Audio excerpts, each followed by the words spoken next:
Papa Dudut. Hello sa inyo at sa mga kabarangay nating avid listener ng Barangay Love Stories. Tawagin niyo na lamang po ako sa pangalang Sanvi, 33 years old, taga Cainta Rizal at isang stay-at-home wife. Meron kaming dalawang anak ng Mr. Kong, si Kenneth, isang 12 years old na lalaki at isang 6 months old na babae.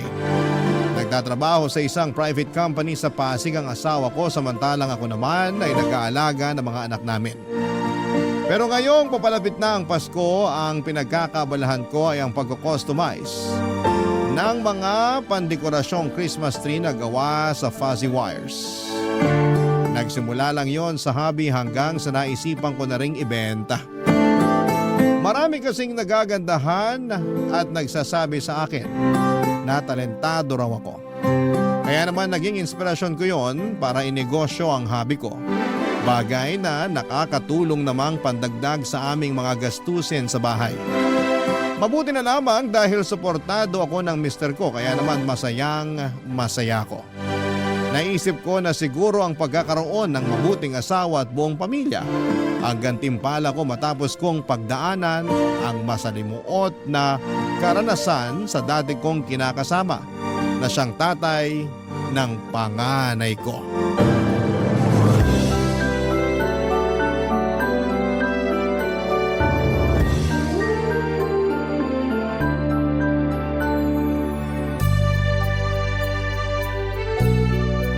Good morning, sweetheart. Gising na. Nakapagluto na ako ng almusal. Nagluto ka na? Naku, anong oras na pala? Sabado naman ngayon. Rest day ko, kaya ako na ang nagluto. Buti naman, kasi hindi pala ako nagising sa alarm clock ko. Tapos nawala pa sa isip ko yung araw ngayon. Kaya nga, pero ayos lang. Buong linggo mo na rin kaming inaasikaso ng mga anak natin. Ako sa trabaho, yung panganay natin pagpapasok sa school. Tapos may inaalagaan ka pang bunso natin. Wala yun. Masaya naman akong napagsisilbihan ko kayo ng mga bata bilang asawa at nanay sa bahay na to. Kahit nakakapagod, masayang-masaya ang puso ko. Pakiramdam ko, kumpleto ko. Maalagaan ko lang kayo na maayos. Pero wag mo rin kalimutan na dapat inaalagaan mo rin ang sarili mo. At ako rin, gusto rin kitang alagaan, kaya tuwing rest day ko, ako naman ang kikilos sa bahay natin para kahit paano makapagpahinga ka. Thank you, sweetheart. Walang anuman. Hindi mo alam kung gaano ako kaswerte sa'yo. Kasi simula nang dumating ka sa buhay namin ng anak ko, nagbago na talaga ang lahat. Paanong nagbago? Yun bang mas naramdaman ko yung halaga ko bilang babae, bilang nanay. Kasi lagi mo rin yung pinaparamdam sa akin. At hindi lang sa akin, kundi pati na rin sa anak ko nung ituring mo siya na parang nanggaling din sa'yo. Anak ko na rin ang anak mo, sweetheart. At mahal ko siya katulad ng pagmamahal ko sa anak nating babae. Tungkol naman dun sa turing ko sa'yo, syempre deserve mo yun. Kasi asawa kita. Mahalaga ka sa akin. Kasama na dun yung pangangailangan mo at nararamdaman mo. Kaya nga nasabi kong swerte ako kasi nakilala kita. Akala ko kasi noon, wala na magmamahal sa akin. Dahil lang may anak ka na sa una mong kinasama? Oo. At dahil na rin, nagkaroon ako ng toxic na kinasama. Lagi kasing sinasabi sa akin ng nanay ko na wala na raw magkakagusto sa akin nung nakipaghiwalay na ako sa tatay ng panganay ko. Diba nakwento ko naman sa'yo yun? Oo. At sobra naman ang nanay mo para sabihin sa'yo ang bagay na yun. Ewan ko ba? Sarili ko pa namang ina pero ang baba ng tingin sa akin. Alam mong hindi totoo yun. Para sa akin, kapantay kita. Salamat kasi minahal mo ko at tinatrato ng mabuti.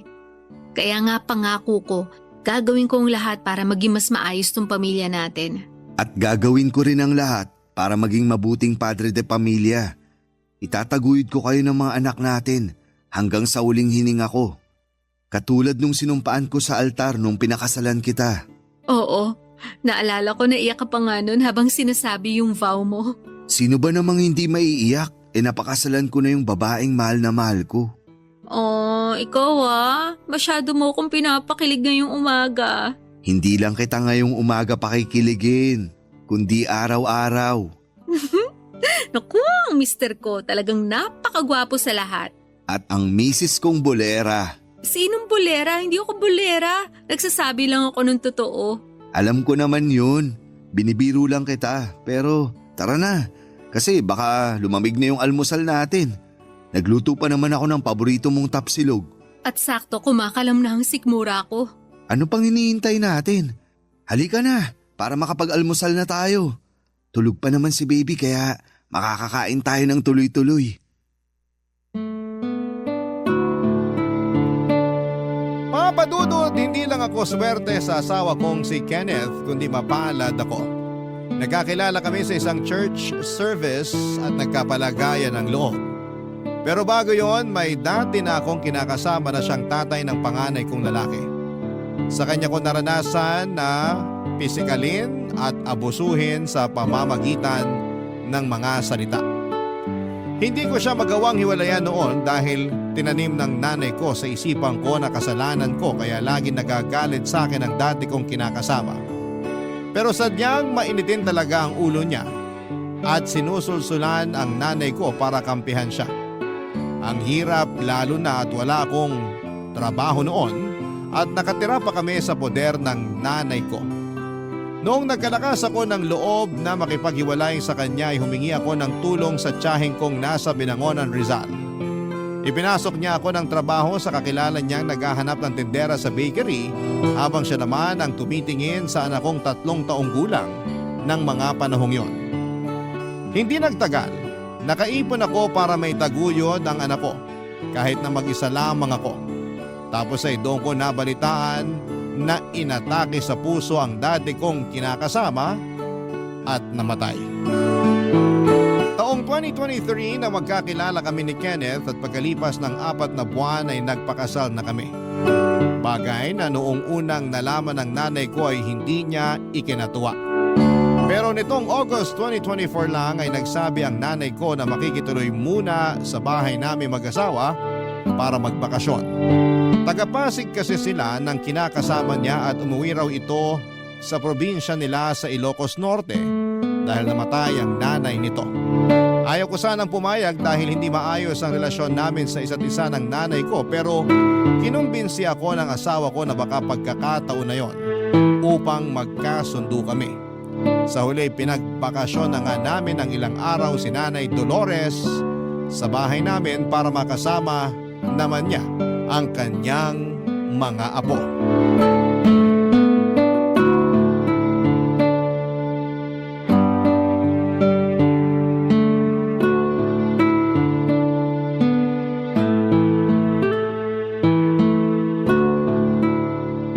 Wow! Ang ganda pala talaga nitong bahay niyo ng asawa mo, ano? Hindi ganun kalaki pero maayos na rin kumpara sa tinitira namin ng tatay-tatayan niyo. Salamat po, Nay. Pero hula ko, asawa mo lang talaga gumastos para maging ganito kaganda yung bahay niyo. Kasi wala ka namang pera eh. Wala kang maiaambag. Hindi naman po sa ganun. Anong hindi naman sa ganun eh, ang liit lang kaya ng sinusweldo mo dun sa pinagtatrabahuhan mong bakery nung araw? Kulang na kulang pa nga yung sa pang-araw-araw nyo ng anak mo. Buti na lang talaga nakilala mo si Kenneth kasi ngayon, meron na kayong natitirhan na maayos at magandang bahay ng panganay mo, Sanvi. Hindi naman po lahat inaasa ko sa asawa ko. Lalo ngayon na may pinagkakakitaan ako kahit paano. Alin, yung paggawa mo ng mga basurang yan? Kalat lang naman yan dito sa maganda nyong bahay. Hindi po kalat yan. Napagkakakitaan ko po yan. Basta para sa akin kalat lang yan. Buti hindi nagagalit sa iyo yung asawa mo. Hindi po. Tsaka suportado ako ni Kenneth sa mga bagay na ginagawa ko. Ang sabihin mo, kaartehan mo lang yan. Sino pa bang bibili ng mga ganyan marami namang binibentang mas maayos yung materyales kaysa sa gawa mo. Wala naman pong ginagawa sa inyo yung mga fuzzy wire decorations ko Kaya bakit niyo po sila pinag-iinitan? Hindi ka ba nakikinig? Kalat lang kasi. Masakit sa mata, tsaka mukhang mabilis naman masira. Kaya ako nga nasabi na marami naman dyan na mas maayos yung materyales na ginamit. Mas matibay kumpara sa mga ganyan mo. Nandun na po tayo. Pero meron naman nakaka-appreciate ang mga gawa ko. Yung mga katrabaho nga ni Kenneth bumili na sa akin. Pinandesign nila sa mga table nila. Yung iba, nagsabi na magpapagawa pa raw ng pandekorasyon nila sa Pasko. Tsaka maganda sa mga produkto ko nagsimula lang sa hobby. Tapos ngayon pinagkakakitaan ko na. Hindi rin naman po madaling gumawa ng ganyan. Parang pagkukrochet at pagbuburda, inaaral din. Nako, madali lang naman mag-crochet at magborda. Tinuturo na yan nung elementary kaya alam kong kayang-kaya ko rin yung ginagawa mo. Pero ayokong gawin kasi nga di naman ganoon kaganda. Lalo na yung mga gawa mo kaya katakataka kung paano ka nakabenta. Ay, hulaan ko. Siguro naawa lang sa yung mga katrabaho ng asawa mo kaya napilitan silang bumili ng mga produkto mo, no? Tama, ganun nga yun kasi nahihiya silang tumanggi at magsabi na pangit naman talaga at aksaya sa pera. Sobra naman po kayong makapagsalita. Hindi naman po ganun yung feedback nila sa gawa ko. Nahihiya nga lang magsabi ng totoo, di ba? Pero kung ako sila, hindi ako mahihiya. Ngayon pa nga lang na nakikita ko, napapangitan na ako at hindi ako nahihiyang sabihin sa'yo. Alam nyo, kung wala kayong magandang sasabihin, huwag nyo nalang pagdiskitahan yung mga gawa ko. Bakit? Sumasama loob mo? Opo, Yan naman kasi hirap sa'yo. Nasabihan ka lang ng totoo, naging balat sibuyas ka na. Alam mo, dapat sa edad mong yan ngayon, hindi ka na ganyan mag-isip wala namang pong problema yung pag-iisip ko. Normal na reaction po yung maging balat sibuyas. Lalo na sarili ko pa talagang nanay, yung nanglalait sa mga gawa ko. Kaya nga po kung napapangitan kayo, wag nyo na lang sabihin kasi hindi rin naman nakakatulong. Hirap sa'yo, hindi ka marunong tumanggap ng totoo. Magkaiba po ang pagsasabi ng totoo sa pang-iinsulto. Ano sabi mo? Aba, napakabastos mo naman yata sumagot, Sanvi. Papa Dudut, may ugali talaga ang nanay at karamihan sa mga kamag-anak namin ay hindi niya kasundo. Masyado kasi siyang arogante at mataas ang tingin sa kanyang sarili. Gusto rin niya lagi siyang nasusunod. Kung anong sinasabi niya, yun ang gusto niyang paniwalaan namin. Higit sa lahat ay hindi rin siya tumatanggap ng payo o opinyon mula sa ibang tao. Kaya nga alanganin ako sa kahilingan ng mister ko na pumayag pagbakasyonin ang nanay sa bahay pansamantala. Pero dahil gusto ng mister ko na magkabati kami ay sumang-ayon na lamang ako. Mahal ko naman ang nanay ko. Kahit naman may mga bagay kaming hindi pinagkakasunduan ay siya pa rin ang inang nagsilang sa akin sa mundong ito. Iginagalang ko siya ngunit hanggat maaari ayoko nang magkaroon ng kaugnayan pa sa kanya. Na-realize ko kasi na tahimik ang buhay namin ng anak ko noong umalis kami sa poder niya. Pero ngayon, na nasa bahay namin siya ay unti-unting bumabalik sa akin ang trauma ko noong araw na siya ang may kagagawan. Papa Dudut. Barangay Love Stories. Barangay Love Stories. Papa Dudut, meron akong nakababatang kapatid na babae at maliit pa lamang kami ay hindi na talaga maayos ang turing sa amin ng nanay. Masyado siyang dominante sa pamamahay namin at lumala pa yon noong nakilala niya ang stepfather namin. Hindi nagtagal ay nahawaan siya nito ng bisyo kaya mas naging bayolente siya sa amin ng kapatid ko. Lagi niya kaming pinapagalitan, pinapahiya, sinisigawan at sinasaktan. Kaya naman ginusto namin noon na makaalis sa poder nila. Kaya lang ay hindi rin naging mabuti ang kapalaran ko matapos akong mabuntis ng tatay ng panganay ko. Sinabi ko sa sarili ko na hindi ko ipaparanas sa mga anak ko ang karanasan ko sa aming nanay. Kasi ang mga magulang dapat ang pangunahing nagpoprotekta sa mga anak nila. Pero sa kaso ko ay kabaligtaran ang nangyari. Ilang beses ko noong tinanong ang Diyos kung bakit hindi kami mahal ng nanay namin pero wala naman akong nakuhang sagot. Sa pagtanda ko ay tinanggap ko na lamang na hindi lahat ng magulang ay nagiging mabuting magulang sa mga anak nila. At sa pagpapatuloy ng pagtira ng nanay ko sa bahay namin, ay pakiramdam ko ay nagsimula na naman ang kalbaryo ko, Papa Dudut.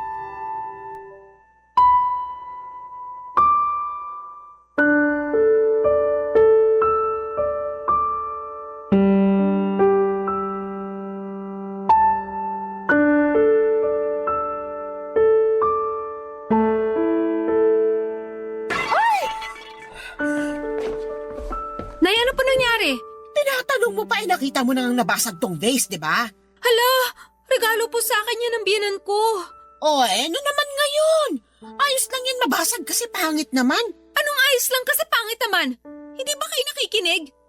Regalo sa akin yan ng nanay ni Kenneth, tapos binasag nyo lang. Bakit mo ako pinagtataasan ng boses? Nanay mo ko, pinapaalala ko lang sa'yo. Hindi ko naman nakakalimutan yun, pero nakakainis yung ginawa nyo. Hindi ko naman sinasadyang mabasag yan eh. Nagpupunas lang naman ako ng mga figurine mo rito tapos dumulas yan sa kamay ko. Ayun, nabasag. Pero sabi ko nga, ayos lang kasi hindi naman magandang taste ng biyena mo sa mga vase. Hindi nga po ayos yan kasi mahalaga sa akin yung vase na yan. Mahirap po bang intindihin yun? Oo, para mag-react ka ng ganyan. Palibhasa wala kayong pagpapahalaga sa mga bagay na binibigay sa inyo eh. Kaya ganyan kayo magsalita. Anong wala? Mahalaga sa akin pag maganda at mamahalin yung isang bagay. Yun lang talaga ang mahalaga sa inyo? Hindi yung nagbigay at yung iniisip nung nagbigay? Ano naman pakialam ko sa iniisip nila? Kung mahalaga ako sa kanila, may halaga rin yung bagay na ibibigay nila. Hindi na ako magtataka kung bakit wala nagbibigay sa inyo. At bakit? Kasi hindi kayo marunong maka-appreciate. Sumusobra ka na talagang babae ka. Baka nakakalimutan mong vase lang naman yung nabasag ko, pero kung makapagsalita ka, akala mo nabasag ko na yung pinakamahal na vase sa mundo? Mukha lang naman yung mumurahing tingnan. Baka kapag pinakita ko sa inyo kung saan nila binili yan lumuwa yung mata nyo sa presyo. Baka sabi kayo na mumurahin at pangit, akala nyo kung sino kayo.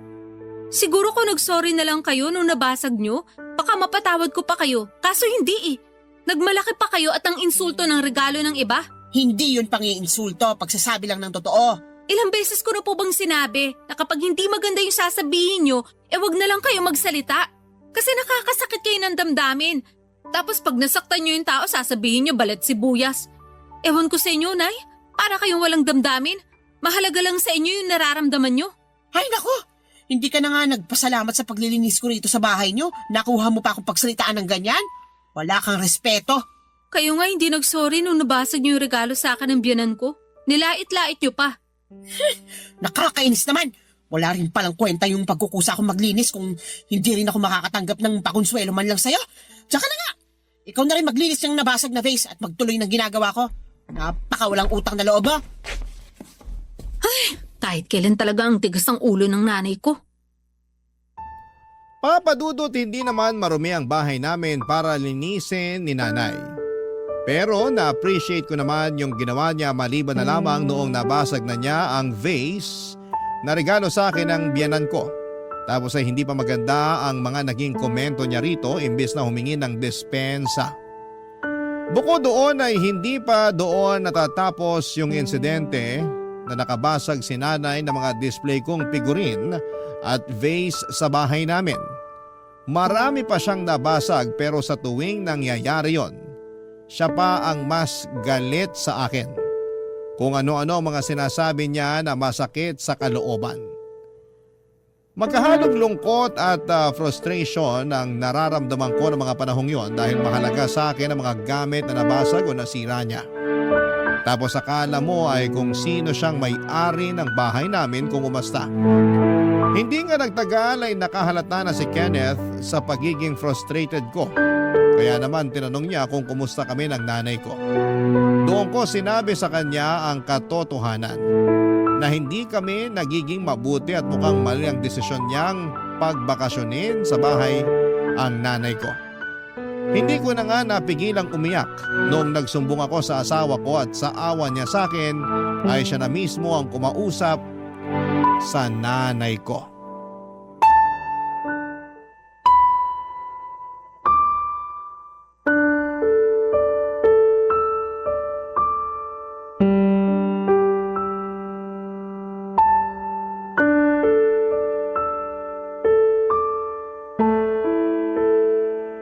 Nakausap ko na si nanay, sweetheart. Anong sabi niya? Nagsorry siya. Hindi naman daw niya sinasadya yung mga nabasag niyang display mo rito sa bahay. Pati na rin yung mga sinabi niya sa'yo. Mabuti pa sa'yo nagsorry siya. Pero sa akin hindi man lang niya nagawa yan. Baka naman nahihiya lang sa'yo yung nanay mo kaya ganun. Ewan ko, pero simula pagkabata, hindi na talaga maayos yung turing niya sa amin ng kapatid ko. Buti nga nakaalis na kami sa poder niya. Kaya lang ngayon nakasama natin siya sa bahay. Bumabalik yung trauma ko sa mga ginawa niya sa amin noon. Wala naman akong ibang gusto kundi maging maayos kayo ng nanay mo nung pumayag akong pagbakasyonin siya rito sa bahay natin. Alam ko naman na mabuti yung intensyon mo. Kaya pumayag na rin ako. Tsaka kahit na masama yung loob ko kay nanay, ayoko naman magalit sa kanya kasi magulang ko pa rin siya. Tsaka ang turo nga sa simbahan, mahalin natin ang mga magulang natin at matuto tayo magpatawad. At nakikita kong ginagawa mo naman ang lahat para maging maayos ang relasyon nyo ng nanay mo. Kaya nga kinausap ko na si nanay na sana subukan niyang pakisamahan ka ng maayos. Hindi ka naman iba sa kanya. Anak ka niya. Sa kanya ka galing. Oo, pero narealize ko na hindi lahat ng magulang ay nagiging mabuting magulang sa mga anak nila. Kasi tignan mo na lang si nanay sa amin ng kapatid ko. Yan yung bagay na sinabi ko noon sa sarili ko na hindi ko gagawin at ipaparanas sa mga anak natin. Gusto ko, palakihin sila sa pagmamahal at pag-aaruga ng isang mabuting ina. Kasi alam ko, hindi imposible yon dahil mababait ang mga magulang mo. Kaya nga mabait ka rin, nagmana ka sa kanila. Oo, hindi imposible yun. At pagtutulungan nating maging mabuting magulang sa mga anak natin, sweetheart. Salamat, sweetheart. Kasi lagi mo nalang pinagagaan yung loob ko. Salamat din kasi nandyan ka para maging katuwang ko. Oo naman. Tinutupad ko lang ang pangako ko sa'yo nung kasal natin. Sana nagagawa kong maging mabuti at responsableng asawa at tatay sa mga anak natin. Oo naman. Higit pa sa inakala ko magagawa ng isang mabuti at responsableng asawa at tatay sa mga anak natin. Malungkot ka pa ba? Konti na lang. Gusto mo lumabas tayo ng mga bata? Saan naman tayo pupunta? May alam akong masarap na kainan na kabubukas lang dyan sa malapit na mall sa atin. Nakita ko sa Facebook, maraming dumagsa dun eh. Gusto ko kayong dali nila nanay. Isasama natin si nanay? Oo, para makapag-banding kayo. Sa tingin mo ayos lang yun? Oo naman. Di ba nga nagkausap na kami? Sinabi niya na gusto raw niyang bumawi sa'yo. Saka sa mga apo niya. Kaya naisip ko bigyan pa siya ng tsansa. Sige, kung yan nga yung sinabi mo. Handa naman akong isang tabi yung mga pinagtalunan namin itong nakalipas. Salamat, sweetheart. Walang anuman. Basta, ang gusto ko lang ngayong araw mag-enjoy tayo sa labas. Oo naman. Tara na. Sabihan ko na rin si nanay. O sige, bihisan ko lang ang mga bata.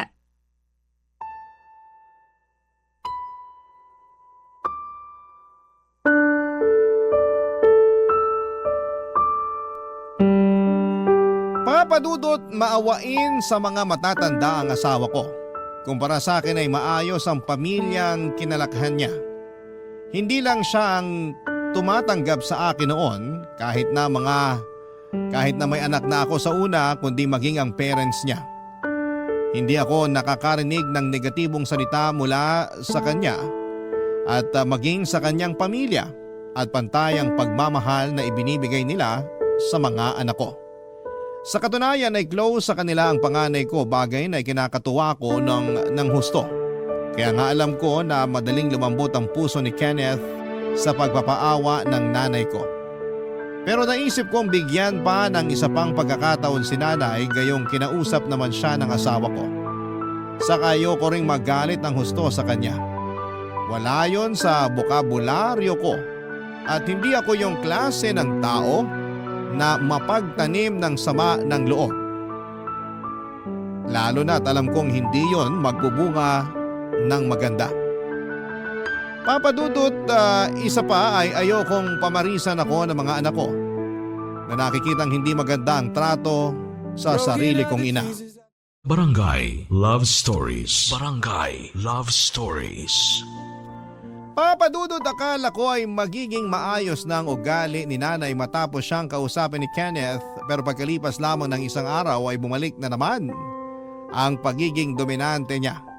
Lumala na rin ang pakikialam niya hindi lang sa mga diskarte ko bilang nanay sa mga anak ko kundi maging sa mismong pamamahay namin. Marami siyang sinabi na ayaw niya ng ayos na mga gamit namin kasi malas daw. Mapaniwalain kasi siya. Masakit din daw sa mata ang kulay ng mga kurtina namin. Hindi raw ako masarap magluto. Buti raw at natsatsaga ng asawa ko ang mga putahing hinahain ko. Hindi rin daw ako maayos maglaba at kung ano pa. Pakiramdam ko ay nasasakal na niya ako sa mismong pamamahay ko. Ako ang may-ari ng bahay pero siya ang nasusunod. Pag hindi mo naman pinagbibigyan ay nagtutungayaw siya at sumisigaw siya. Bagay na ayaw ko sanang masaksihan ng mga anak ko. Lahat na yata ng pagtitiis sa ugali ni nanay ay nagawa ko na pero noong isang beses na nakitaan ko ng pasa ang panganay ko sa braso at sumbong sa akin ng anak ko ay dahil daw sa pamamalo ng kanyang lola ay doon ako hindi nakapagtimpi. Agad kong kinumpronta ang nanay ko para pagsabihan siya, Papa Dudut.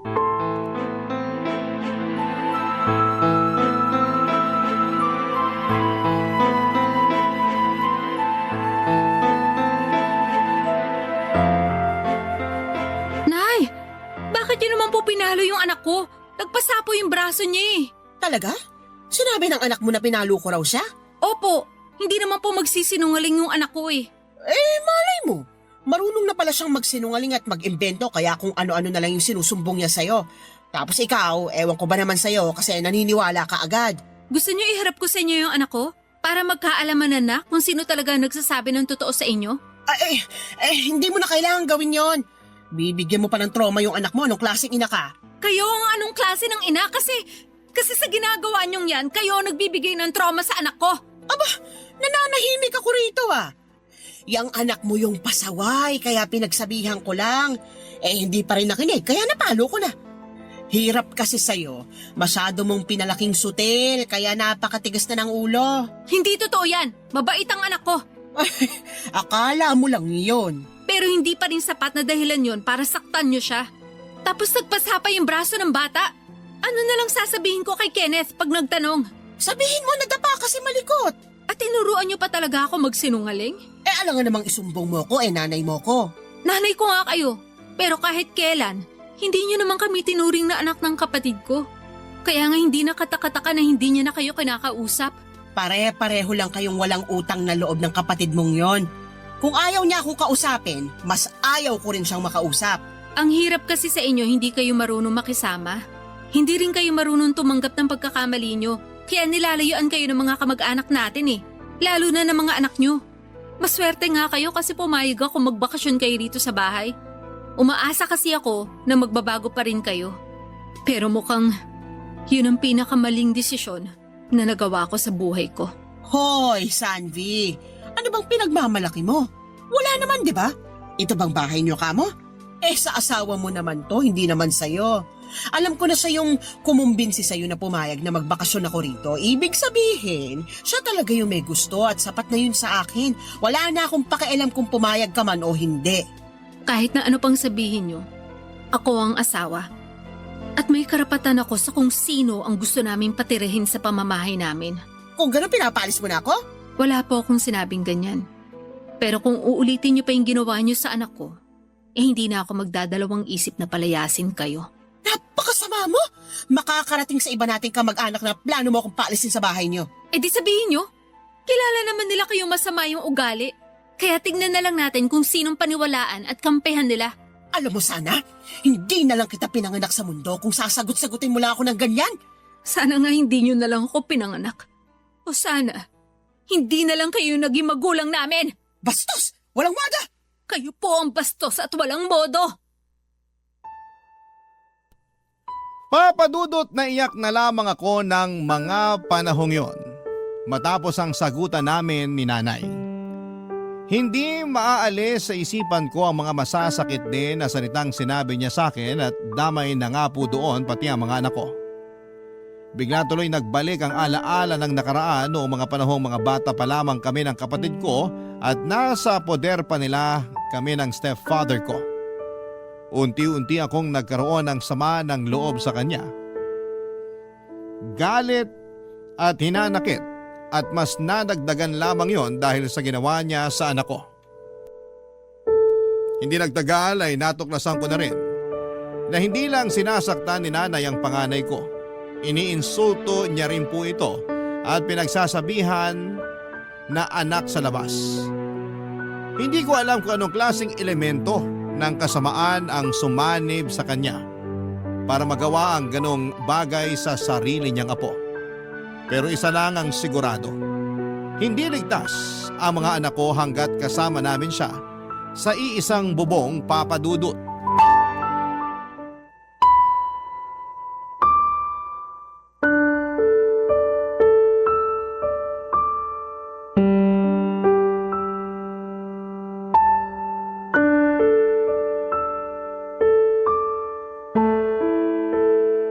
Alam mo, buti pinakasalan ka ng asawa mo, no? Bakit naman po hindi? Kasi may anak ka na sa una, tapos hindi ka pa ganun kaganda. Mukhang naswertehan ka lang talaga, o baka naman ginayuma mo si Kenneth. Nay, saan na naman po ba pupunta tong usapan na to? Baka masamain mo na naman sinabi ko lang naman yung nasa isip ko. Sana hindi nyo na lang sinabi, lalo hindi naman mabuti. Hirap sa'yo masyado kang matampuhin Hirap sa inyo, masyado kayong bastos at walang respeto sa akin. Ano sinabi mo? Ano ba kasing kasalanan ko sa inyo? Bakit masyado kayong mainit sa akin, Nay? Anak nyo naman ako, di ba? Bakit ganyan trato nyo sa akin? Hindi nyo na ako nirespeto sa sarili kong pamamahay. Dami mo namang tanong, nakakatamad sagutin. Siguro naiinggit kayo sa akin, no? Ano? Hindi, no? Kung hindi, bakit lahat na lang ng ginagawa ko masama sa paningin nyo? Siyempre, wala ka namang ginawang tama. Nahihiya lang ako sa sasabihin ng ibang tao, kaya ako na nanay mo na yung sumisita sa'yo. Ayaw mo lang kasi nang napagsasabihan ka, kaya ka ganyan. Hindi naman kasi tama yung paraan ng pagsasabi nyo kung totoo man yun.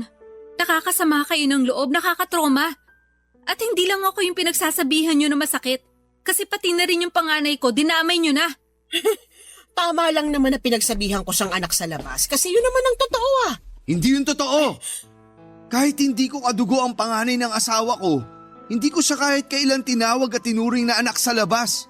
Tapos malalaman ko na kayo mismong lola niya, nakadugo pa naman niya, yung nagtatanim ng ganung bagay sa isip ng anak ko. Sweetheart, huminahon ka lang. Hindi ko na kayang uminahon. Lalo pat narinig ko mula sa nanay mo yung sinabi niya tungkol sa anak natin. Masyado ka namang apektado, Kenneth. Hindi mo naman talaga anak yung apo kong yun. Hindi mo kailangan angkinin yung hindi sa'yo. Para sa akin, anak ko na siya at wala kayong karapatan na pagsabihan ako ng mga bagay na yan. Hindi kayo nagpapatakbo sa pamilyang to, kundi kami ng asawa ko. At nakuha mo na rin akong bastusin kagaya ng asawa mo? Kayo yung unang nang bastos sa amin, sa asawa ko at sa mga anak ko. Kaya bakit kayo ma-offend sa pambabastos ko? Saka hindi ko naman talaga to gagawin kung pinatunayan nyo sa akin na nagbagong buhay na kayo. Pero hindi. Tingin ko mas lumala pa yung ugali nyo Alam nyo, sana hindi na lang ako pumayag na magbakasyon kayo rito sa bahay para makabanding nyo ang asawa ko at ang mga anak namin. Sana nakinig na lang ako nun kay Sanvi nung sinabi niya sa akin yung mga pagtatalo nyo nung umpisa pa lang. Umasa lang naman ako magkakabati kayong mag-ina. Pero kayo na mismo yung nagpatunay sa akin na hindi na yun mangyayari dahil sa ugali nyong yan. At anong gagawin mo? Paaalisin mo ako? Bakit hindi? Ipamamahay naman namin to. Hoy, Sandy! Pagsabihan mo nga yung asawa mo! Pasensya, Nanay. Pero ayaw ko na rin kayo dito sa bahay namin. Napakasama ng ugali niyong mag-asawa! Hindi ko makakalimutan tong ginawa niyo sa akin. Sisiguraduhin kong masisira kayo sa mga kamag-anak natin! Subukan nyo lang. May kalalagyan kayo sa amin sa barangay. Ano? Ipapabarangay niyo ako? Oo, kasi paninirang puri na yung gagawin nyo. Ganun ba yun? Ganun na nga. Kaya kung ayaw nyong umabot tayo sa barangayan, wag na kayong gumawa ng bagay na lalo nating ikasisira. Naturingan pa naman kayong mas matanda sa amin, pero parang baligtad ang sitwasyon. Dapat kayo po yung magpakita na mabuti kayong ehemplo sa mga apo nyo.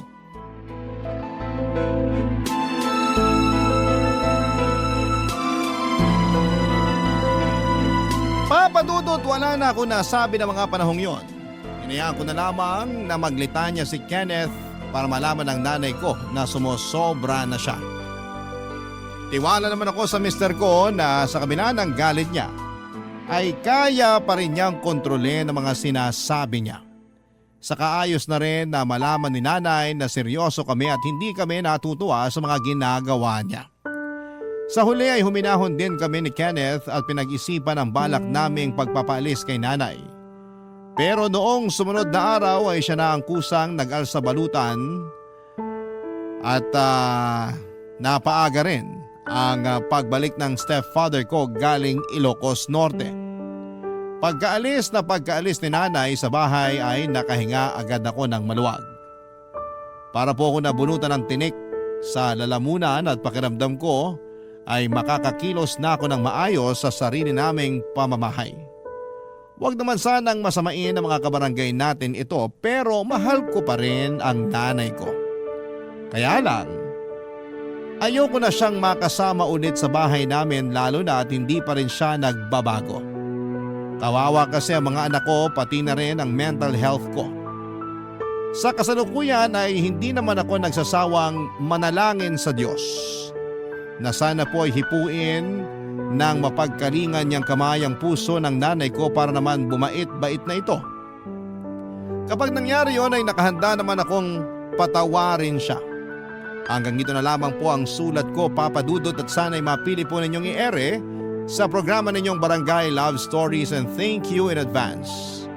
God bless sa inyong istasyon at sa mga kabarangay natin. More power po. Ang inyong kapuso at kabarangay forever, Sanvi. Dear Papa Dudut, I hope this letter finds you well. Ethel na lang ang itawag ninyo sa akin. 22 years old at isang call center agent sa kumpanya kung saan ako nagtatrabaho sa ngayon. Nakilala ko ang current best friend ko na tawagin niyo na lamang sa pangalang Drew. Bege si Drew, Papa Dudut. Magaslaw siyang gumalaw, maarteng manamit, malamyang magsalita at maharot kuminsan. Mga tipikal na personality ng isang taong miyembro ng LGBT. Nagsimula ang pagkakaibigan namin ni Drew dahil sa pareho naming pag-uugali. Parang kami lang noon ang laging nagkakaintindihan sa office. As against the world nga lagi ang eksena namin sa trabaho dahil hindi kami magets ng ibang katrabaho namin. Masyado kasi kaming isip bata kung minsan sa puntong hirap kaming sabayan ng mga workmate namin na minsan ay masyadong seryoso sa buhay. Para bang napakahirap sa kanilang magsaya dahil lang stress sila sa work. Samantalang kami ni Drew ay mapagalitan man, matambakan man ang workload ay lagi namin itong nagagawa ng paraan para maging enjoy ang trabaho namin. Tuwing nasa trabaho may sarili kaming bubble ni Drew. Lagi kaming nakabukod sa mga katrabaho namin dahil iba ang humor naming dalawa kumpara sa kanila. Masyado silang sensitive samantalang kami ay may kanal humor kaya minsan ay na-offend namin ang ibang agents nang hindi sinasadya lalo na kapag nakikipagbiruan kami sa kanila.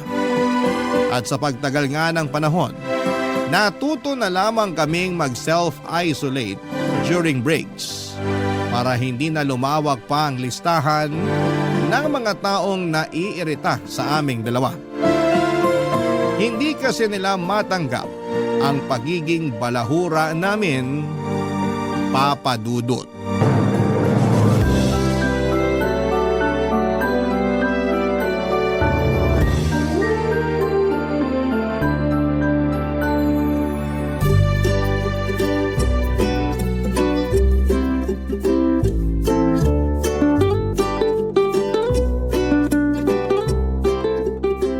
Ayan, sige, swipe ka lang ng swipe dyan. Hanggang sa makahanap ka na naman ng taong loloko sa'yo. Ay, ang boring eh. Eh di kumain ka ulit para masulit mo yung lunch. Ikaw talaga.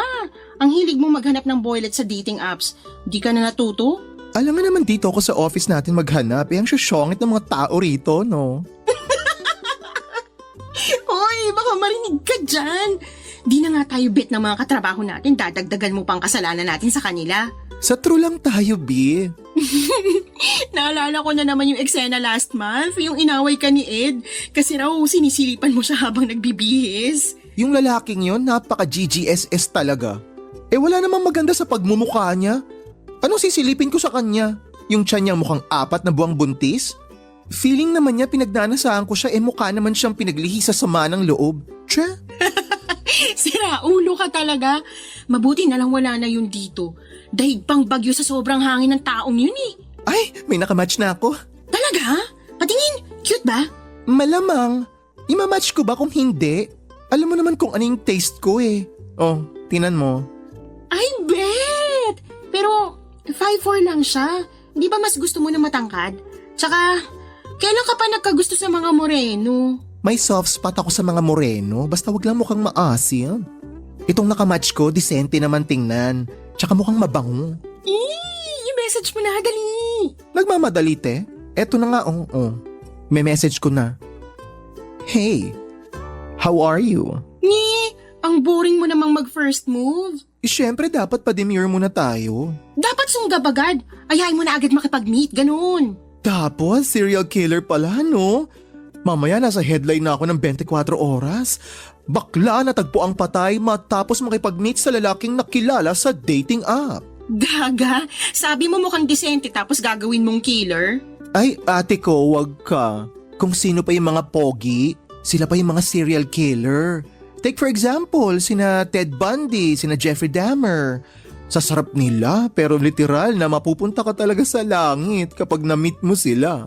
Mabuti na lang pala walang pogi rito, at least safe tayo. So true. Ay, ano na palang nangyari sa nakamatch mo? Nag-reply na ba? Inunmatch ko na. Ah, bakit naman?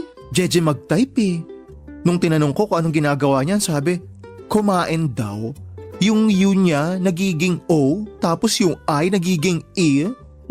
Grabe, ang taas ng standard ah. Pati ba naman pagte-text pupunahin? Siyempre naman. Pet peeve ko yung mga hindi marunong mag-type ng maayos. X na agad kapag di marunong mag-spell. Nakakaloka ka talaga. Alam ko naman kung ano yung worth ko. Hindi ako papatol sa hindi kayang sumabay sa level ko. B, ikaw na talaga. Sa ganda kong to, dapat lang. Ang mahal-mahal ng skincare ko para lang pumatol sa Jeje. Sayang, cute pa naman siya. Ewan ko ba kasi kung ba't ka nagtsatsaga dyan sa mga dating app na yan. Wala namang nagkakatuluyan dyan. Sino ba kasing nagsabi sa'yo na naghahanap ako ng makakatuluyan? Ano bang hinahanap mo dyan? Sa itsura mong yan, inosente ka pa pala. Walang iya ka? Hindi naman kasi ako nakikipaglandian sa mga dating app na yan. Ay, itong mga app na ganito, hindi love life ang hinahanap ng mga tao rito, kundi hookups. Kaloka ka. Tanda mo na, di ka pa aware doon? Aba, sorry. Wala pa naman ako sa landiira ko kaya wala akong kaalam-alam sa mga ganyan, no? Ay, si Maria Clara ka ba? Dalagang Pilipina ang peg? Landi rin kapag may time ha, baka kalawangin. Tara na nga, patapos na yung oras natin. Ay, wait lang, magtitimpla lang ulit ako ng kape.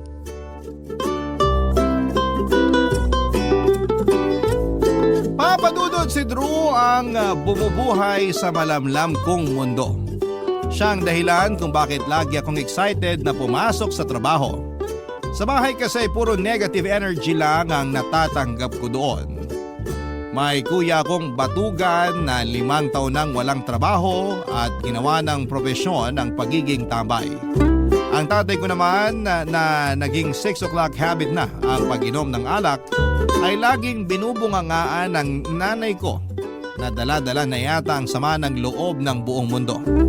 Si Drew ang nagsilbing energy cleanser ko dahil tuwing magkasama kami, ang bad vibes na nararamdaman ko ay nagiging good vibes. Katulad ko ay may issues rin si Drew sa sarili niyang pamilya. Mas malala pa nga ang pinagdadaanan niya kumpara sa akin dahil sa kabila ng pagiging outgoing at baklang-bakla ni Drew, sa labas ng kanilang bahay ay hindi pala siya out sa pamilya niya. Open na open siya kapag nasa trabaho pero kapag nasa loob sila ng kanilang tahanan ay lalaking-lalaki siyang kumilos. Nalaman ko ang problema niyang yon nung minsan nagkaroon ng selebrasyon sa bahay nila at in-invite ako ni Drew. Nagulat na lamang ako nung biglang ang matinis na boses nito ay naging malalim. Ang malambot na paglalakad niya ay naging straight na walang pitik sa katawan niya. Ibang Drew ang nakita ko sa loob ng pamamahay nila. Akala ko nga ay pinaprank lamang niya ako pero noong tanungin ko siya kung bakit ganon ang asta niya sa bahay nila ay nalungkot ako sa ikinuwento sa akin ni Drew Papadudut.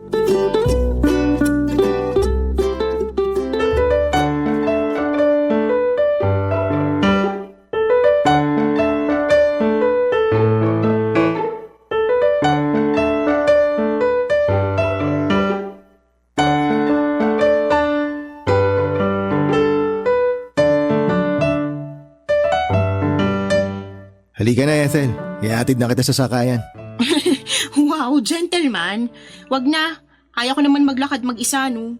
Gaga, sumunod ka na lang para makalabas din ako ng bahay. Ah, okay. Sige, tara na. Ihatid mo na ako. Tay, alis na kami. Hatid ko lang si Ethel sa may sakayan. Tara na.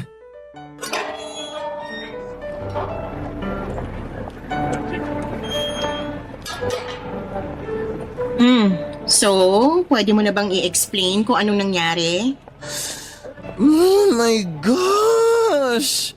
Ang hirap talagang magpanggap. Tumataas ang balahibo ko. Actually, ang weird nga.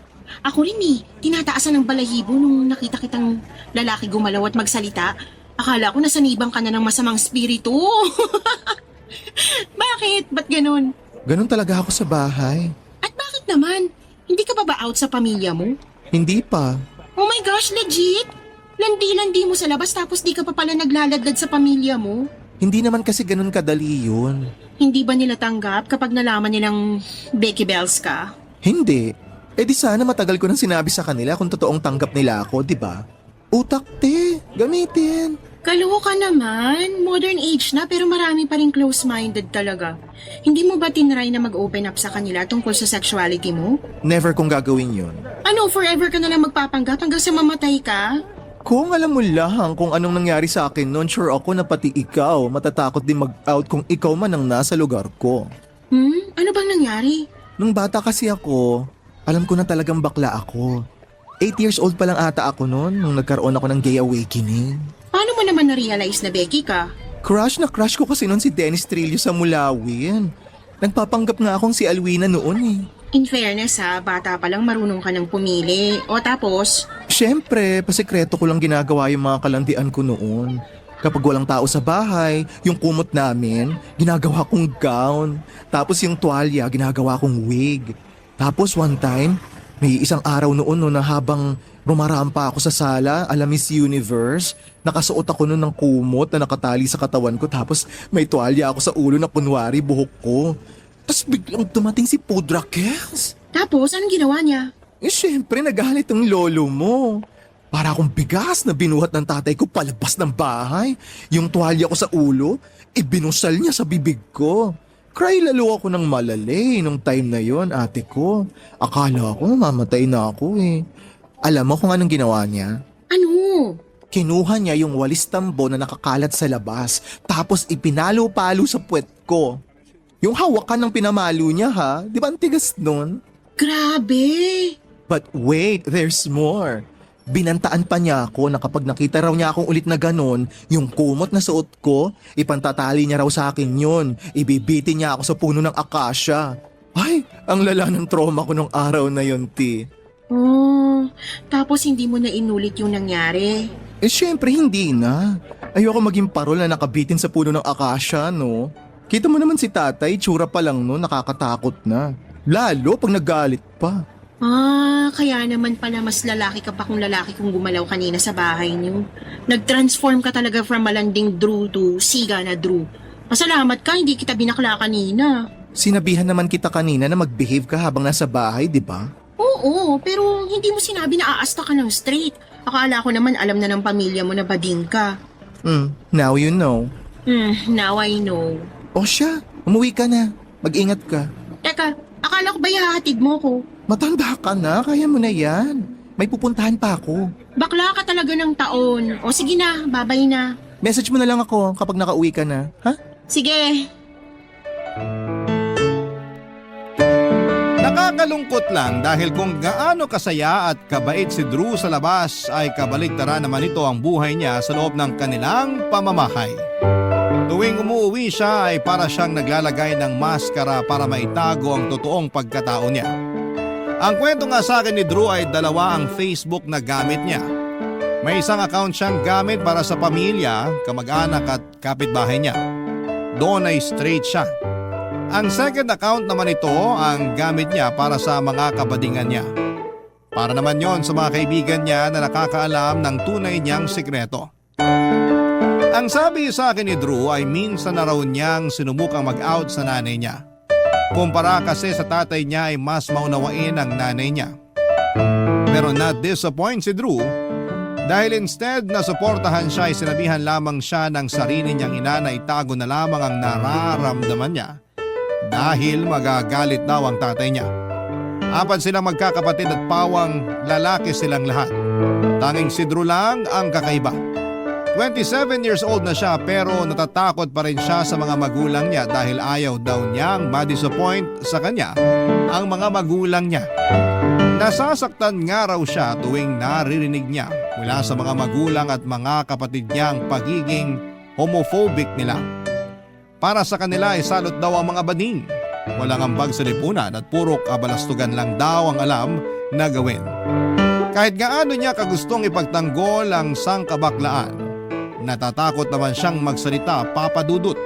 Simula noong nalaman ko ang totoo ay sunod-sunod nang isineshare sa akin ni Drew ang ilang sama ng loob na nararamdaman niya. Naging supportive friend ako sa kanya pero hindi ko alam na noong mga panahong yon ay madadamay din pala ako sa problema niya dahil sa pagiging supportive na kaibigan ko. Barangay Love Stories. Barangay Love Stories. Nagsimula ang lahat nang umuwi sa Pilipinas ang tita ni Drew na si Tita Violeta para magbakasyon. Siya ang kapatid ng ama ni Drew na matagal nang naninirahan sa US bilang nurse kasama ang isa nitong adopted child na isa ring Pilipino. Netong taon lang ay nag-retire ang tita niya kaya naisipan nilang magbakasyon matapos ang 2 dekada simula ng huli nitong pagbisita. Ayon sa description ni Drew ay supportive na tita si Tita Violeta.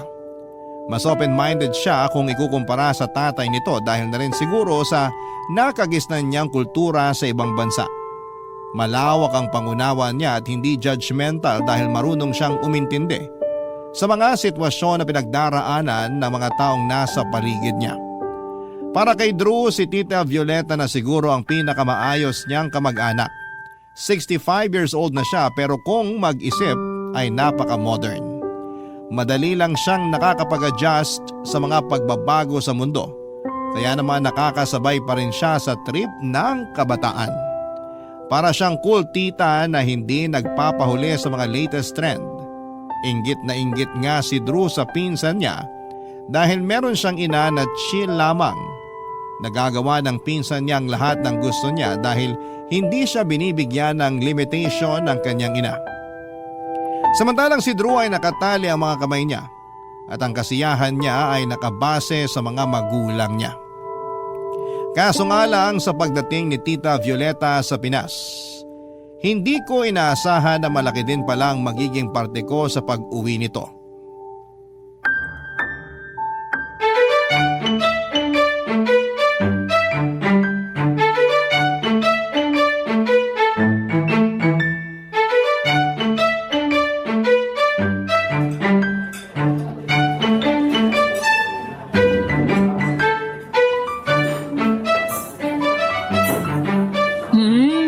In fairness, masarap tong souffle nila rito ah.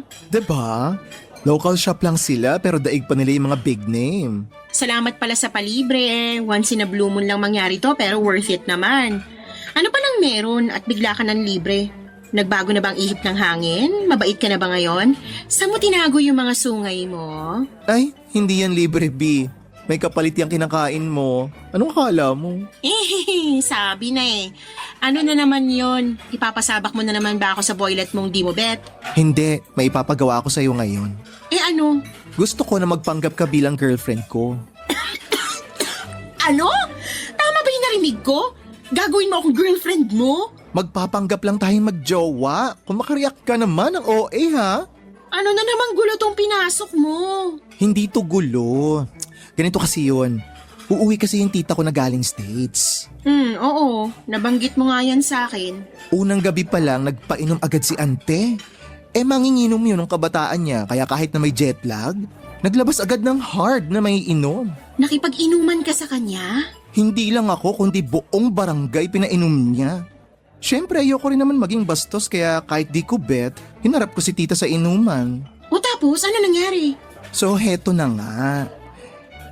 Bangengi na kami noon. Tapos, out of the blue, bigla akong na hot seat nang wala sa oras. Tinanong ako ni tita kung kumusta raw yung love life ko. Ano sinabi mo? Dapat sinabi mo na marami kang ka-fling ngayon. Luka-luka! Lahat ng kalalakihan ng angkan namin kasamang umiinom nung oras na yon. Hindi ko aaminin ang totoo, no? So ano nga sinabi mo? Huwag mo sabihin nagpanggap ka may girlfriend ka. Yun nga mismo ang sinabi ko. Ano? Nag-play safe ako. Sabi ko, masaya naman ang love life ko. Which is true naman. Kasi marami naman akong kalandian at the moment. Tapos, bigla niyang tinanong kung may girlfriend na ako. Siyempre, lasing na ako. Sabi ko, oo, meron. Nakakaloka ka! Tapos ayun, nagpatong-patong na yung kasinungalingang ginawa ko. Hindi naman ako makapalag kasi katabi ko mismo yung tatay ko. Ngayon ang problema, gusto makilala ng tita ko yung girlfriend ko kuno. Pati sina tatay. Interesado na sila ngayon sa love life ko kasi first time lang daw na marinig nila sa akin na may jowa ako.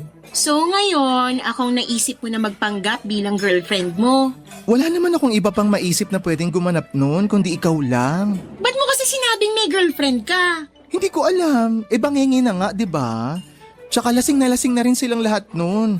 Akala ko nga makakalimutan na nila yung pinag-usapan namin kinabukasan pero paggising ko kinaumagahan, nagplano na si tita na mag-resort daw. At eto, gusto niya raw isama yung girlfriend ko.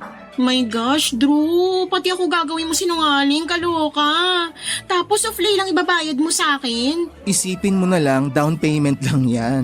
Ililibre kita lang kahit na anong gusto mo basta batulungan mo lang ako. O sige, papayag ako pero sa susunod. Takoyaki naman gusto ko ha. Yun lang naman pala go! Usapan yan ha. Oo, basta wala lang bawian ha. Umuo ka na. Bilang kaibigan, naisip ko na hindi naman mahirap ang hinihinging pabor sa akin ni Drew, kaya pumayag ako sa gusto niyang mangyari. Kung kaya niyang magpanggap bilang tunay na lalaki, sigurado akong kakayanin ko ring magpanggap na girlfriend niya. Kasama si Drew ay gumawa kami ng sarili naming fake na love story para kung sakaling tanungin kami kung paano kami nagkakilala ay magkapareho ang mga isasagot namin. Pinalabas namin na nagsimula kami as friends hanggang sa na-realize namin gusto pala namin ang isa't isa. Pinakilala ko ni Drew sa kanyang tita Violeta noong nagkaroon sila ng family gathering sa isang Sabado. Nagpunta kami sa Pansol para i-celebrate ang pagbabalik ng tita nito. Doon ay ipinakilala ko ni Drew sa lahat ng kanyang kamag-anak bilang girlfriend. Tuwang-tuwa noon ang tatay ni Drew dahil may kutob na raw siya noon na may something sa aming dalawa ng anak niya simula noong in-invite niya ako noon sa bahay nila. Natatawa na lamang ako noon sa loob-loob ko dahil umubra ang pagpapanggap na ginawa namin ni Drew. Papadudot malayo sa inaasahan ko ang itsura ni Tita Violeta noong nakita ko siya ng personal. Mas bata siyang tignan kumpara sa edad niya. Very teenager ang galawan niya kahit na senior citizen na siya. Pati nga pananamit ay pasok siya sa mga trending na fashion statements. Tama nga ang sinabi ni Drew. Napaka-cool ng tita niya. Isa siya sa mga dahilan kung bakit ko na-enjoy ang gathering nilang yon. Wala akong ibang sinabi kay Drew noon kundi puro papuri sa magandang ugali ng kanyang tita, Papa Dudut.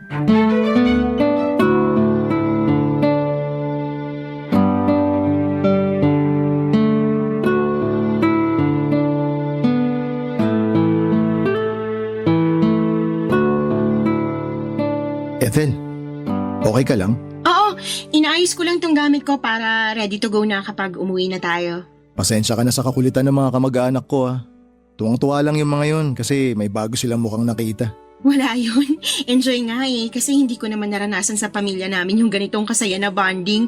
Tsaka, pwede ka nang tumigil sa pag-arte dyan. Tayong dalawa lang naman ang nandito ngayon. Hindi pwede. Mahirap na kapag nabuko tayo rito. Baka itali pa ako ng tatay ko sa puno nang wala sa oras. Grabe naman, hanggang ngayon, takot ka pa rin sa pagbabanta niyang yun. Pananakot lang yun. Nako, mas kilala ko ang tatay ko kaysa sa'yo. Malayo naman sila Nandun sila sa pool kaya di nila maririnig tong usapan natin. Ay, sige na nga. Kanina ko pa talaga gustong bumigay Sakit na ng likod ko kakalakad ng straight. Gusto ko nang bumaluktot yung bewang ko. Ayan, ganyan. Baka mamaya makalimutan mo na maging bakla, mahipan ka pa ng hangin. Char. Kung di lang talaga dahil kay tita, di ako sasama rito eh. Uy, in fairness, ibang-iba nga yung ugali ng tita mo kaysa sa tatay mo ha. Totoo yung sinabi mo na astig yung tita mong yun. Sabi ko naman sa'yo eh, iba yung hulma ng tita kong yun kaysa sa tatay ko. Kapag si Tita Violeta ang kasama mo, sure ball na mawawala yung stress mo. Tuwang-tuwa nga ako sa kanya eh. Go siya sa lahat ng bagay at grabe ang atay niya ha. Kaya niya tumuga ng tequila mula sa bote. Kala mo nasa 20s lang eh. Di mo talaga akalaing senior na siya. Praktisado na kasi. Sa kanilang magkakapatid, siya talaga yung tangger sa inuman simulat sa pool. Tsaka ang ganda niya. Walang kulubot yung mukha. Flawless ang balat. Parang pinaglihi sa manika. Ganun ang gusto ko kapag tumanda ako eh. Ano kaya skincare niya, no? B, wag mo nang pangaraping maging ganon. Ikaw nga, 25 ka pa lang. Pero may wrinkles na yung pagmumukha mo. Grabe ka naman sa akin. Ikaw din naman eh. At least, porselana tong balat ko. Alam mo, feeling ko, kapag nag-out ka sa tita mo, matatanggap ka niya. Try mo kaya mag-out sa kanya. Ayokong i-risk yung sikreto ko. Kahit close kami ni tita, mas close sila ni tatay. Sanggang dikit yung dalawang yun eh. Ayaw mo bang subukan? At least, magkaroon ka man lang ng kakampi kahit isa sa pamilya mo. No, ayoko. Okay na ako sa ganito. Hindi ka pa ba napapagod? Nasanay na kasi ako. Nako, nandyan naman pala kayo. Kanina ko pa kayo hinahanap. Tita, bakit po? Anong ginagawa nyo rito? May pinag-uusapan lang po kami ni Ethel. Opo. Tsaka nagpapasama po ako sa kanya para makapagbihis na ako. Ganun ba? O sige, magbihis ka muna. Tapos ikaw, Drew, tulungan mo yung mga kapatid mo doon na magbuhat ng gamit para makauwi na tayo. Sige po, tita. O siya, maiwan ko na kayo. Ethel, doon na lang kayo sa isang van sumakay. Mauuna na kami kasi ang dami ng kagat ng anak ko. Naiwan niya yung lotion niya sa bahay. Sige po tita, wala pong problema. Mag-ingat po kayo pa uwi. Okay. Drew, tulungan mo yung mga kapatid mong mag-uwi ng gamit ha. Opo, tita. Mag-ingat po kayo. At dahil nga sa bakasyonista ay sunod-sunod ang pamamasyal na ginawa ni Tita Violeta kasama ang anak niya. Habang malakas pa raw siya ay gusto niyang ipasyal ang katawan niya bago manghina ang mga tuhod niya. Gusto raw kasi niyang i-enjoy ang retirement niya na deserve niya matapos ang mahabang panahon ng kanyang pagkayod. Nakakatuwa nga dahil itinataon ni Tita Violeta ang pamamasyal niya tuwing day off namin ni Drew para sa ganon ay makasama kami sa mga ganap niya. Sa katunayan, mas ako pa nga ang unang ini-invite ni Tita Violeta dahil minsan ay ayaw sumama ni Drew dahil nga pagod na raw siyang magpanggap na straight siya sa harapan ng mga kamag-anak niya. Sa loob ng 2 buwan, kung saan-saan ako nakarating dahil kay Tita Violeta. Lagi siya nagpapasalamat sa akin noon dahil nagkaroon daw siya ng chance na makabanding ang paborito niyang pamangkin na si Drew. Sobrang ilap daw kasi ni Drew sa pamilya niya. Gusto niya na laging mapag-isa na naiintindihan ko dahil nga sa sikretong tinatago niya. Dahil kay Tita Violeta ay nakarating ako sa Palawan. Nagtungo rin kami sa isang theme park at nakaabot pa kami hanggang sa Ilocos Norte. Nang mga panahong yon ay mas lalo pa kaming naging close ni Drew. Halos araw-araw na kaming magkasama noon mula sa trabaho at pati na rin tuwing off namin.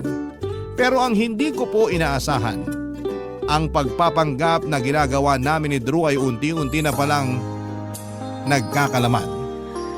Ang fake relationship lang dapat na meron kami ay nagbago at hindi ko napapansin na ang puso ko ay nagsisimula na palang ma-fall para kay Drew Papadudut. Barangay Love Stories. Barangay Love Stories.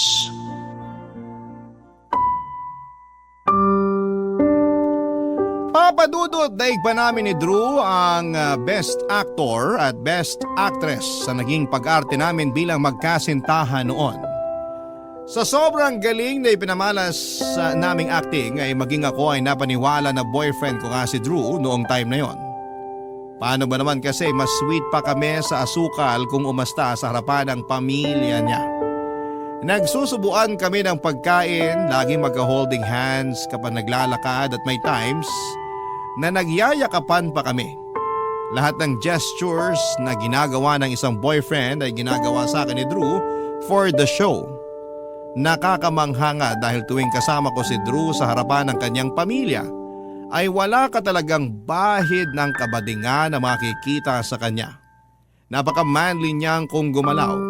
Pati ang boses na gamit niya ay nakakakilig talaga. Napaka-caring at gentleman niya sa akin kaya naman hindi na ako nagtataka kung bakit nagkaroon ako ng feeling sa kanya noong time na yon. Hindi ko tuloy maiwasang manghinayang dahil kung tutuusin ay napakagwapong lalaki ni Drew. Kaya naman kaya naman pala niyang magpaka lalaki. At sa sobrang galing niyang magpanggap ay maging ako ay napaniwala niya talaga na may namamagitan talaga sa aming dalawa. Papadudod sa sobrang pagkadilulo ko nga ay hindi ko na rin noon maihiwalay ang totoo sa peke. Ginagaslight ko ang sarili ko na baka naman may chance pa kami na magkatuluyan na dalawa dahil hindi na rin naman bago ang mga kwento ng mga Becky na nagkaroon ng asawa o girlfriend. Noong nagkaroon ako ng chance na kausapin si Drew ay sinubukan kong aminin sa kanya ang totoo kong nararamdaman, Papa Dudut.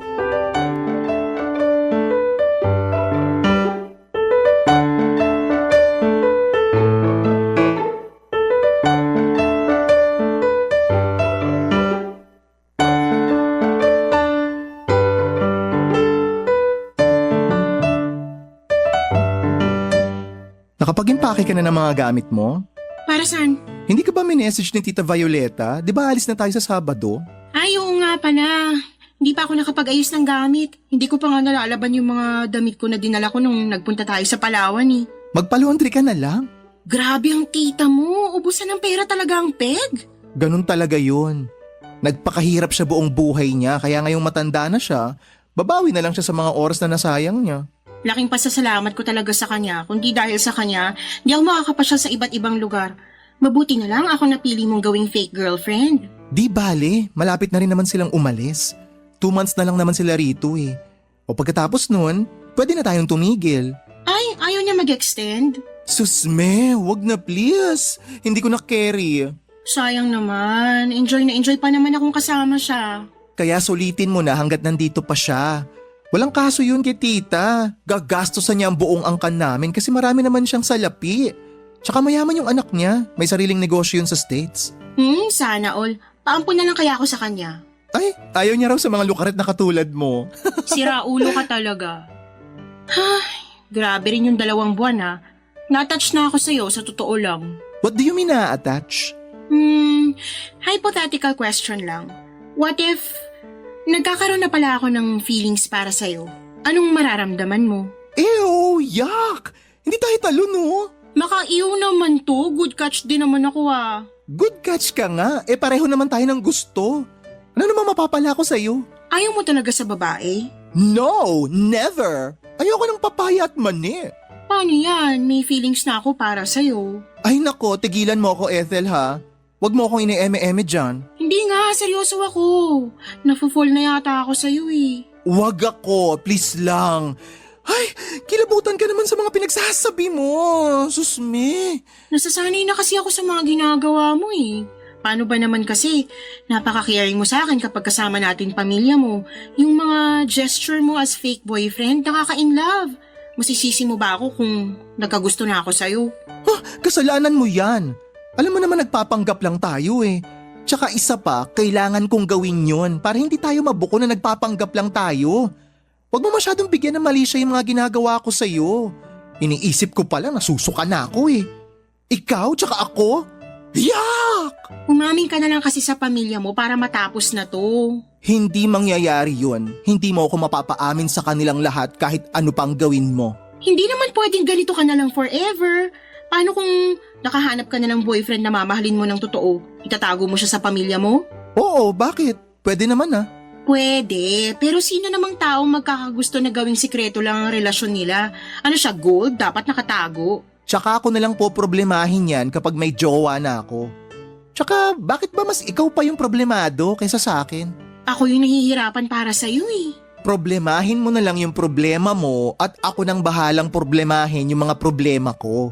Ikaw nga yung problema ko eh. In love na ako sa'yo. Ano yon? Wala, ako. Excited na ako sa sunod na trip natin. Last na raw yon bago sila bumalik sa States. Ay, sa wakas. Makakapagpahinga na rin ako kapag nakaalis na sila. Inip na ako. 2 weeks bago bumalik sa US si Tita Violeta ay nagkaroon sila ng despedida party. Muli ako naimbitahan sa salo-salong yon dahil nga magaan na ang loob sa akin ng tita ni Drew. Maging ako naman ay na-attach na rin sa kanya dahil never akong nakaranas na magkaroon ng tita sa tanang buhay ko. Nakakalungkot lang dahil kasabay ng pag-alis ni Tita Violeta sa Pinas ay mawawala na rin ng Drew na iniibig ko. Kapag wala na ang tita niya ay hindi ko na makikita ang masculine side ni Drew. Ang wish ko nga noon ay sana sa Pinas na lamang sila nakatira para nang sa ganon ay tuloy-tuloy na ang pagpapanggap namin ni Drew bilang magkasintahan. Sobrang nabihag na noon ni Drew ang puso ko sa puntong nagsisisi na ako na pumayag pa akong magpanggap bilang girlfriend niya. Kung alam ko lang sana na mangyayari sa amin yon, sana'y hindi na lamang ako pumayag sa naisip niyang pakulo. Pero wala na ako magagawa pa. Nangyari na at na-fall na ako sa best friend kong Becky. Kung meron lang sana akong ibang mapagsasabihan ng nararamdaman ko. Kasi wala naman akong aasahan sa kapatid ko. Wala na rin naman akong ibang kaibigan maliban kay Drew.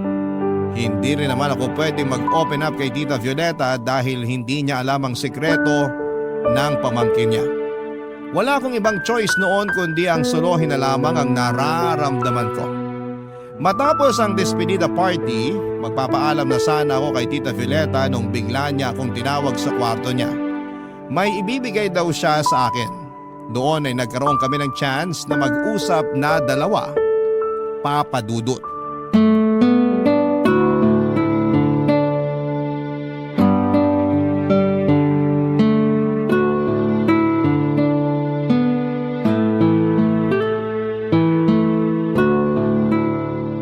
Ethel, halika, pumasok ka rito sa kwarto ko. Hala, nakaimpake na po pala kayo. Mukhang tuloy-tuloy na talaga yung pag-alis nyo ah. Oo, inaayos ko na yung ibang gamit namin para hindi na kami mahirapan.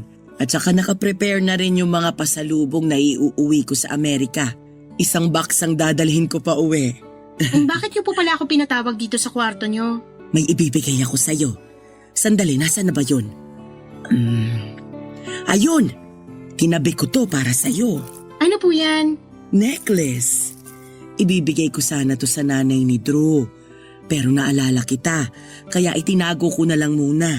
Mas bagay to sa'yo. Hala, naku! Salamat po, tita! Walang anuman. Regalo ko yan sa'yo dahil sa pag-aalaga mo kay Drew. Wala po yun. Natural lang naman yun bilang ako yung girlfriend niya. Mahal na mahal mo talaga siguro yung pamangkin kong yun, ano? Oo naman po. Sobra. Siya yung taong hindi ko inakala na mamahalin ko pala. Ang tagal na namin magkaibigan. Never kong naisip na titibok yung puso ko para sa kanya. Hindi ko napansin na may qualities din pala siya na magugustuhan ko hindi bilang kaibigan kundi bilang partner. Kaso ang hirap ng sitwasyon mo ngayon. Po? Bakit naman po mahirap? Kasi malabo namang maging kayo, di ba? Ha? Ano pong ibig niyong sabihin? Hindi ko po kayo masundan. Ethel, alam ko kung ano ang ginagawa ninyo ni Drew. Hindi yun magkakaroon ng girlfriend. Kasi alam ko namang bakla siya. Talaga po? Alam niyong bakla siya? Oo naman. Matagal ko nang alam. Malakas ang pang-amoy ko sa mga ganyan. Pero bakit hindi niyo po sinasabi sa kanya? Ayoko naman siyang pangunahan. Desisyon niya yon kung kanino niya gustong sabihin ang totoong pagkatao niya. Siguro may maganda siyang rason kung bakit ayaw niyang sabihin sa akin yung totoo, kaya hinahayaan ko na lang siya. Pero hindi po ba kayo yung nagsabi kay Drew na gusto niyong makilala yung girlfriend niya? Oo, actually, biruan lang naman dapat yun eh. Pero naisip ko, why not? Gusto kong makita kung hanggang saan yung kaya niyang gawin para itago yung sikreto niya. Nagbabaka sakali rin kasi ako na kapag napagod na siyang magpanggap, baka sakaling umami na siya kahit sa akin lang. Lagi ko nga po siyang sinasabihan na umami na siya sa inyo kasi alam ko namang tatanggapin niyo siya kaso ayaw talaga niya eh. Wala na tayong magagawa doon kung ayaw talaga niya. Ang importante, nandito tayo para sa kanya. Sana ganun ka rin. Sana patuloy mong suportahan si Drew sa mga desisyon niya sa buhay kahit na hindi niya kayang ibalik yung pagmamahal mo para sa kanya. Gagawin ko po yan, makakaasa po kayo. Kahit ayaw niya akong jowain, hindi ko siya iiwan. Pero mas maganda na rin na aminin mo na lang sa kanya yung totoong nararamdaman mo para wala kang panghihinayangan sa huli. At least, alam niya na may nagmamahal pala sa kanya. Sinubukan ko na po, pero wala talaga eh. Bakla talaga yung pamangkin yung yun, sagad hanggang buto. Naaawa nga ako sa kanya eh. Walang sino man ang deserve ng ganong buhay. Dapat, open ang bawat isa sa atin na magpakatotoo. Kaso sa mundong to, mahirap talagang i-please ang lahat. Ang panalangin ko na lang para kay Drew na balang araw, magkaroon din siya ng tapang na tanggapin ang totoo at maging proud siya doon. Ako rin po, yan din pong hiling ko para sa kanya.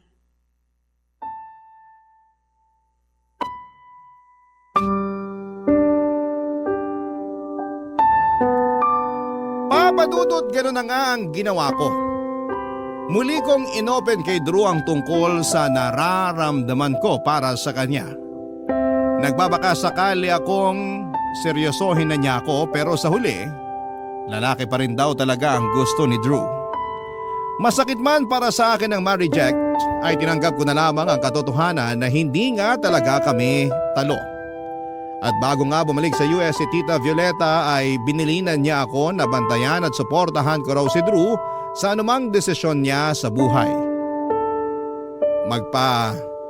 Mapakaibigan daw, maging kaibigan daw ako para kay Drew dahil ako lang daw ang tanging maaasahan nito. Sinabihan din niya si Drew na mag-ipon daw siya dahil kung sakali mang gusto niyang lumipat sa US ay pwede siyang kunin doon ni Tita Violeta. Sa Amerika raw kasi ay mas mapagtanggap ang mga tao. Doon ay mas malaya siyang gawin ang gusto niya sa lugar na yon. At sa mga sumunod na araw ay bumalik din sa dati ang lahat. Hindi nga nagtagal ay unti-unti rin namang nawala ang nararamdaman ko para kay Drew. Napagtanto ko na hindi ako na in love sa best friend kong si Drew, kundi ay nahulog ako ang loob ko kay Drew na binuo niya. Ang Drew na nagpanggap na lalaki. Pero ang Drew na yon ay never namang naging totoo dahil ang tunay na Drew ay ang best friend kong masayahin at baklang-bakla. Hanggang ngayon ay patuloy pa rin ang pagkakaibigan naming dalawa kahit na nasa magkaibang company na kami nagtatrabaho. Papadudot na banggit pala sa akin ni Drew na plano na raw niyang lumipat sa US at nagpapatulong na siya sa tita niya para magawa yon. Bago siya lumipat, kapag nakompleto na niya ang requirements ay saka lang daw niya aaminin sa mga magulang niya ang katotohanan. Para sa ganon ay wala nang magagawa pa ang mga ito kundi ang tanggapin na lamang ang totoo. Pero sa ngayon hanggat hindi pa yon nangyayari patuloy pa rin ang pagpapanggap ni Drew. Ito na po ang wakas ng aking kwento at sana po ay nagustuhan po ninyo ang sulat ko. Ang inyong forever kapuso at kabarangay, Ethel.